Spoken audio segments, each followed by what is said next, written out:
Kun sagantaa BBC Afaan Oromooti. Nu waliin tura.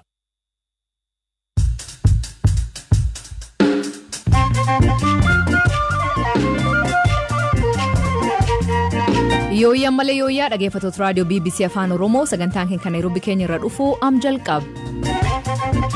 Kophee irraa keessatti magaala Halifax Kanadaatti waxabajjii 29 guyyaa Oromoo ta'uun labsam. Hedduu gammachuutti nadhagayame namni hedduu gammadee jira. Qabsoon akka itti fufu biyyuma keessaa miti qabsoonis manuma keessa irraa eegalama.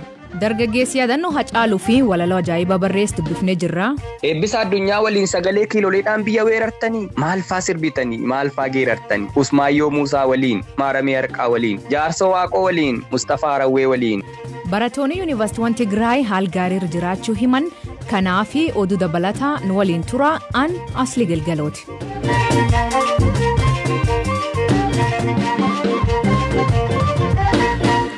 Dhaggeeffattootni oduutiin jalqabaanii dubbii himaa ministeera dhimma alaa ambaasaadar Diinaa Muuftiin haala yeroo irratti ibsa kennaniin gaafilee saniif dhiyaate keessa amma Itoophiyaa irratti wanti yaaddoo itti ta'u jira ka jedhu ture.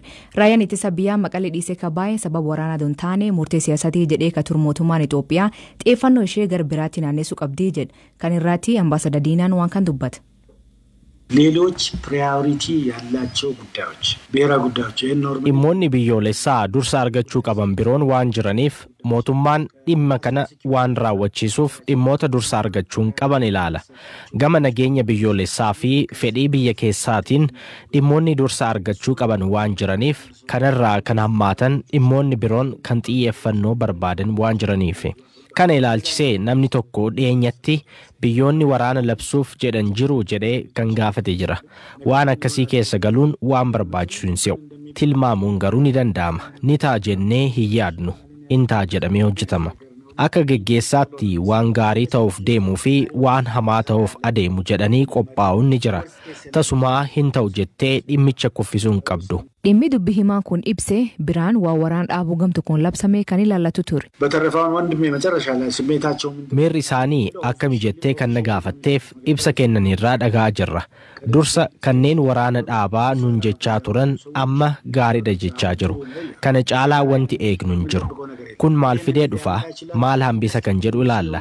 Murtee dabree gara duraatti akka deebisu abdiin qaba. Waraana dhaabaa jedhan ni dhaabne. Qarqaarsa namoomaaf ulaa daangaa hin qabne banaa jedhan hin banne. Qorannoo sarbama mirgoota namoomaa taasisaa jedhan isas goone. Kana booda qoqqobbii fi wanti biroon haphachaa adeema. Itoophiyaa waraan dhaabuu gamtokoo labsuunis Ameerikaa dabalatee biyyoonni lixaa qoqqobbii kaasuu danda'u yookiin akka guriin kennin taasisaa gaafii jedhu akkanaan deebis. Cessation of hostility unilaterally የተወሰደው በእኛ በኩል ነው. Waraana dhaabuun gamtokkoon gara keenyaan fudhatame. Kanas guutummaan guututti hojiirra oolchuuf qaama lama fudhata. Waraanni dhaabuu kun hiikaa akka qabu ni barbaadama yoo ta'e qaamni inni garas jirus akkuma keenya hojiirra oolchuu qaba. Waraanni dhaabuu kun yoo milkaa'uudhaa baate kan itti gaafatamu qaama isa kaaniiti. Kaka'umsa fudhatee qaama murtee kana hojiirra oolche miti. Waan hundaaf sababa kanaan wanta dhufu maraaf kan gaafatamu qaama achaanuuti. በዚያ ምክንያት ለሚመጣ ኮንሲኩዌንስ ማለት ነው. Gamkaaniin ammoo man maree bakboota uummata Ameerikaatti durtaa koree dhimbiyyalaa kataan Greg Mix balaan Tigraayoo dhaabbachuu baatee Itoophiyaan biyya Afrikaa keessa michuuteen cima taate gar waraan waliinitti ce'uu dandeettii jedhe taalanii biyyattiin kufuu dandeettii jedhe. As we all know, the situation in Ethiopia and in the Tigray region in particular. Hundi keenya akkuma beeknu Itoophiyaa keessattuu Tigraay haalli jiru yeroo irraa gara yerootti kan geeddaramuu fi yaaddessaadha. Ammas haala haaraa ta'e keessa jirra.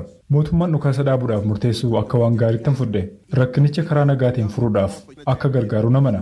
Haa ta'u malee humnoonni TPLF Eertiraa seenuudhaaf akka yaadan hamiin jira. Kun immoo rakkoo ture itti hammeessa.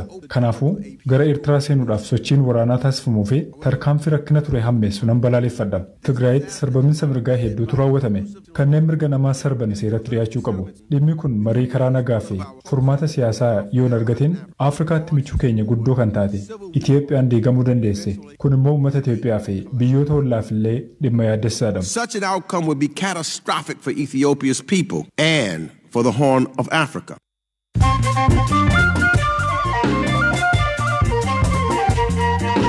Dhaggeeffattoonni oduu gaggabaaboo jalqabaanii ministeerri saayinsii fi dhaabbilee barnoota olaanoo barattoonni yuunivarsiitiiwwan naannoo Tigraay jiran haal gaarii jiraachuu beeksise. Barattoonni yeroo ammaa qormaata semeestara lammaffaa qophaa'aa jiraachuu himan. Maatii barattoota tasgabbii eeguu akka qaban hubachiisan. Pireezidantiin Chaayinaa Xi Jinping humnooti biyyoota alaa Chaayinaa irratti dhiibbaa uumuu yoo barbaadan mataa isaaniitti boroqaa jechuun akeekachiisan. Pireezidantiin kun sagantaa kabajaa gan 100ffaa paartii kooministii Chaayinaa kamis kan geggeeffame irratti dubbii kan dubbatan. Chaayinaan irra deebiin Ameerikaan guddinni isii qancarsuu fi tuffachuu himatti. Dubartoonni beekamoon 200 ol ta'anii miidiyaa hawaasaa irratti arrabaa fi hacuucuun dubartootaa dhaabbatuu fi tarkaanfiin jabaan akka fudhatamu xalayaa UN'if barreessan. Ministeerri muummee duraanii Awustreeliyaa Juuliyaa Giilad dubartoonni loogiin akkasii keessa dabruunii isii aarsuu fi yaaddessuu dubbatti. Xalayaan ifaatti barreeffam kunin Facebook, Google, TikTok fi Twitter eegumsa dubartootaa fi dursa akka kennan gaafata.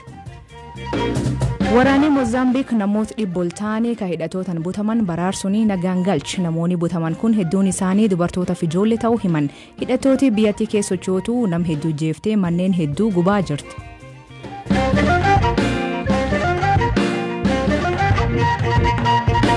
Biyya Kanadaa bulchiinsa Noova Scotia magaalaa Halifax keessatti waxabajjii 29 guyyaa Oromiyaa ta'uun labsam. Guyyaan kun aadaa Oromoo, afaan Oromoo, seenaa Oromoo, qabsaa'ota Oromoo fi faaya Oromoo kan kabaju yoo ta'u, dhiibbaa uummata magaalichaatiin argama. Namoota guyyaan kun hundeeffamuu dhiibbaa gochaa ture keessa tokko taate fi yaada kan kadhalchiiftee dhalattuun magaalaa Halifax Amina Abbawaajii dubbis. Akka yaadii kun dhalatee fi adeemsi kun akkam tureen eegalti. Yaadumaan jalqabame guyyaa Hacaaluun du'e kana nutis magaalaan keenya xiqqoodha. Gin waan takka godhuu qabnaa jenneeti haane. Anis yaadee maaliin godhuu dandayaa je'eetiin yaade. Politika kana xiqqoo niin beekanaaf gala afaan isaanii, piroosesa isaanii. Guyyaa kana Hacaaluu qofa osoo hin taane warra Oromoo cufa magaalaa Halifaxiin baruu qabaa. Oromoon maalii, Oromummaan maalii sanirraa jalqabame. Magaalaa Halifaxii kana keessa Oromoonis xiqqoodha hanga nam 100 taana. Gin Oromoon waan tahe magaalaa kana keessa namni beeku hedduun hin jiru. So akkamitti barsiisnaa, akkamitti jalqabnaa, akka guyyaa June 29 kun every year akka kabajamu nagargaaraa jeetiin Facebook irratti post godhe. So meera telefoona isaa, email isaa, Twitter isaa namu nagargaaraati itti bilbilaa jenneeti kampeena eegalle. Booda mayor officein ammaas telefoonatti goone guyyaan kun ammatuma kana kabajuu feenaa guyyaa muraasuma guyyuma 3 dura eegalle kampeena kana. Kanuuf dhaqqabuun seene gin pressure yoo goone numa tahajeetiin abdii qabaachuu ture. So pressure irra keenye akkasumatti ga'ar kenne jechuudha Oromiyaa Day. Oromoo Nova Scotia guyyaan kun aadaa Oromoo, seenaa Oromoo, faaya Oromoo kabaju jiraatu gaafate mootummaan dafee akkan isaanii deebisuu fi maaltu isatti dhaga'ama? Angaa hedduu gammachuutti nadhagayame warra communities hedduu gammadan ilaa ammaa telefoona godhu jiran congratulation postis godhu jiran namni hedduu gammadee jira. So kanarrattis maal haa goonuu kana booda jennee yaadu jirra. Ijoollees afaan barsiisuu, aadaa, seenaa waan hedduu jira waan godhamuu dandayamu. Qabsoon akka itti fufu biyyuma keessaa miti qabsoon. Qabsoonis maruma keessa irraa eegalama. Lallabnee guyyaa kanaa Kanada guutuuf moo magaaluma Halifax qofa? Kanuti arkanne Halifaxii qofa. Gin biyya biraatis akka godhan itti himu jirra. Amma warra Toronto wajji wal quba qabna, warra Edmonton wajji wal quba qabna. Namuu godhuu fedhu godhuu dandaya. Ilaalchi namni Oromoof aadaa Oromoof qabu guyyaan kun Kanada keessatti akkamiin jijjiiraa jettee yaadda? Magaalaa kanaaf hedduu jijjiira. Amma duraan Oromoo hedduu jira magaalaa kana keessa. Gin Oromummaa isaaniitti hin boonan. Oromootti ifin amanan. Kun ilaalchisa takka isaaniif. Bakki isaan jiraatan lafa hawaasaa Mikmak jedhamuu fi biyyi isaaniiti. Uummanni kun namoota akkamiin waliin jiraatan akka uummata Oromootti? Warri Migmaa warra lafaati jechuudha biyya kana. Oromoonis biyya keenyaaf, lafa keenyaaf, saba keenyaaf lolu jirra. Kanaafi isaanii wajji seenaanis takkuma waanuma isaan godhametti Oromoonis ta'u jirti. Amina Abawaajiin galatoom jennaa Oromoo magaalaa Halifax bagga maddan isaniin jenna.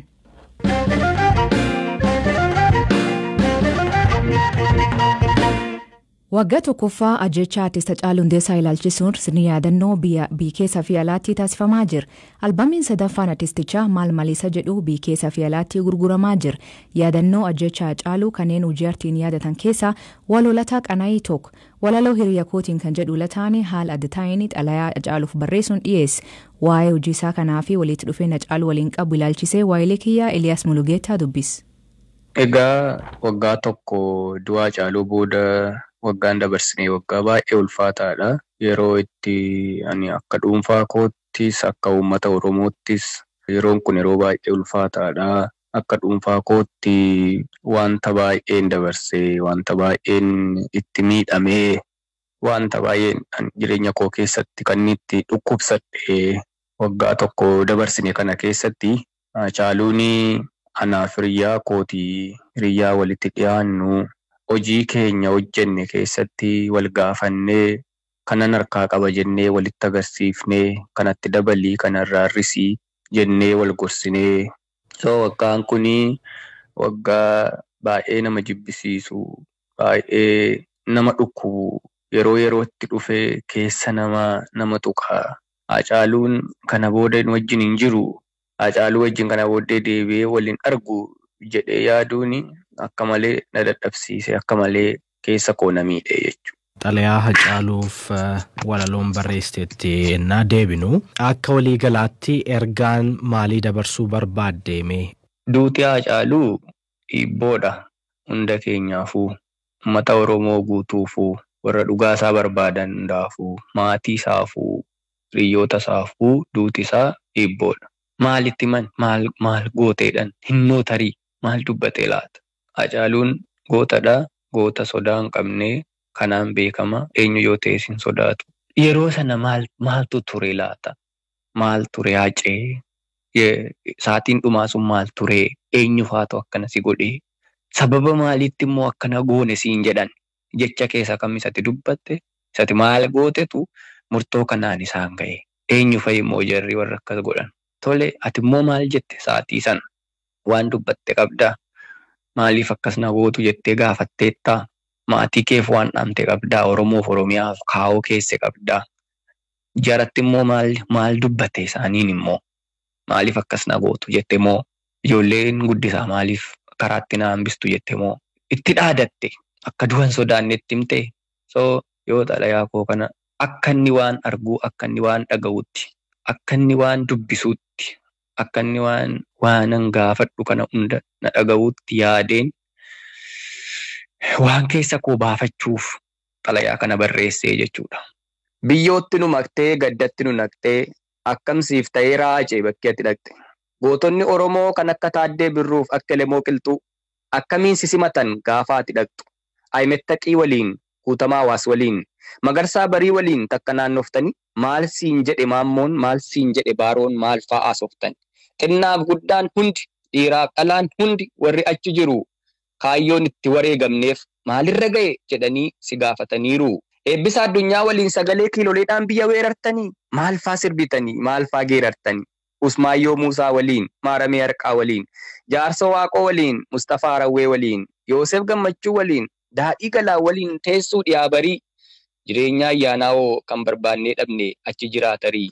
Maal siin jedhan Hacee gurguddoon Oromoo goonna abbaa hoomaafaa Ajiisa Shamsuddin Guuteef Jaatanii Aliifaa Bariisoo Dukkaleef Xaa Sayida Sanfaa maal siin jedhan maaloo kan hin maqaan dhoofne xinnaaf guddaan firaa.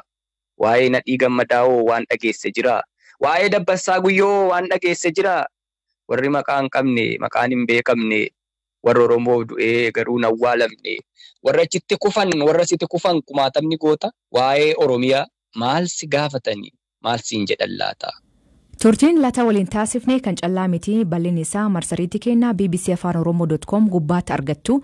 Dhaggeeffattootteen sagantaan irraa ganumaa nu eeggatanii nu dhaggeeffachuu keessaniif ulfaadha isaniin jedha. Mammaasii galgal hanaa mani gogaa harreetiin ijaarame gaafa waraabessi yuusuu jiga. Hiikan isa isaan biraatti maanii kooment keessatti nu beeksisa. Sagantaa kan qopheesse Eliyaas Mulugeetaa gam teknikaatiin Deevis Masaaru kan isaniif dhiyeessan Aslii Galgalooti Agborii saatii akkana nagaa waaqa kennuu bulaa oraa bulaa deebana hangafamaan dhan bulaa.